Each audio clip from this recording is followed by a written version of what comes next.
আসসালামু আলাইকুম সম্মানিত ফেসবুক এবং ইউটিউব বন্ধুরা।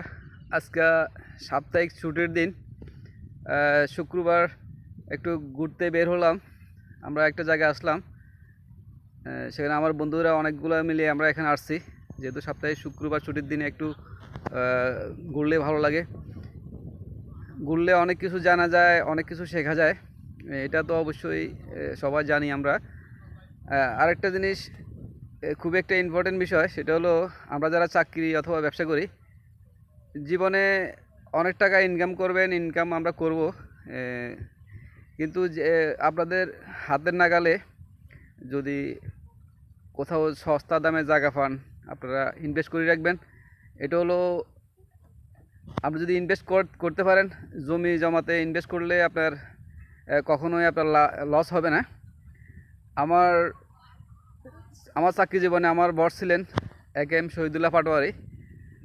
উনি, ওনার সাথে আমি দীর্ঘ 23 বছর কাজ করেছি।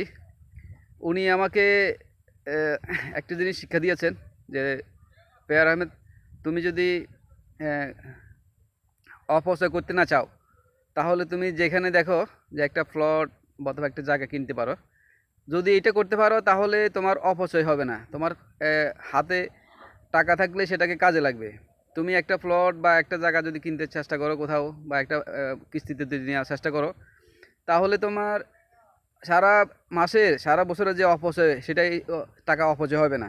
তুমি কারণ জমির টাকা দেওয়ার জন্য তুমি সারা দিন, সারা মাস, সারা বছর টেনশানে থাকবে। ওই টেনশান করতে করতে তোমার দেখা গেল তোমার ওই প্লটের টাকাটা পরিশোধ হয়ে যাবে। কারণ একটা প্লট বুকিং দিতে গেলে অল্প টাকা যদি 4-5 লাখ টাকা বা 10 লাখ টাকার মধ্যে দেওয়া যায়, তাহলে তোমার ওই যে 5 বছরের কিস্তিতে যদি নেওয়া হয়, তাহলে তোমার সারা জীবন ওটা ওটা দিয়ে অনেক অনেক কিছু কাজ করতে পারবা। তো অপচয় হবে না। জমি যদি কিনে রাখা যায় একটা, তাহলে সেটা অপচয় হবে না। আপনাদেরকে বলছি, আপনারা যারা অ্যাবিলিটি আছে, টাকা পয়সা আছে, জমি কিনবেন, এই ধরনের ভাবনা আছে, ভালো দেখে কোথাও একটা, মানে লোকেশন ভালো বুঝে রোড সাইড একটা জায়গা নিয়ে নিয়েন, 3 কাঠা হোক 5 কাঠা হোক, তাহলে আপনার ওই সারা বছরের অপচয় হবে না, টাকাগুলো কাজে লাগবে। আপনার হাতে যদি টাকা থাকে, কিন্তু সে টাকা যদি আপনি যদি কোথাও ইনভেস্ট না করেন, টাকাগুলো আজে বাজে খরচ হয়ে যাবে। অন্য কাউকে দিয়ে দিবেন, হাওলাত দিয়ে দিবেন। অনেককে দেখা যাচ্ছে টাকা, নগদ টাকা থাকার পরে কাজে লাগাতে পারে না, টাকাগুলো নষ্ট করে ফেলতেছে। এটা আমাদের প্রায় কর্মজীবনে আসার পরে দেখতেছি অনেকের কাছে এই ধরনের সমস্যাটা হয়েছে। নগদ টাকা ছিল, ভাঙিয়ে ফেলছে। কিন্তু সেই টাকাটা যদি আপনি কোথাও একটা জমিতে ইনভেস্ট করতে পারেন, তাহলে আপনার ওই টাকা বরকত হবে। তো আমি আমার দর্শক যারা আছে, এদেরকে একটা কথা বলবো, যারা আপনার দেশে অথবা দেশের বাইরে আছেন, আপনারা কষ্ট হলেও যদি সম্ভব হয়, অ্যাবিলিটি থাকে, টাকা আজে বাজে খরচ না করে কোথাও 5% জায়গা বা 3% জায়গা বা 3 কাঠা হোক 5 কাঠা হোক একটা জায়গা ইনভেস্ট করে রাখবেন, কিস্তিতে হোক নিয়ে রাখবেন। তো তাহলে আপনার সারা বছর অপচয় হবে না। আপনার টাকাগুলো দেখেন কিস্তি পরিশোধ করতে করতে আপনার ওইদিকে কিস্তির দিকে খেয়াল থাকবে, আপনার আজে বাজে খরচ হবে না।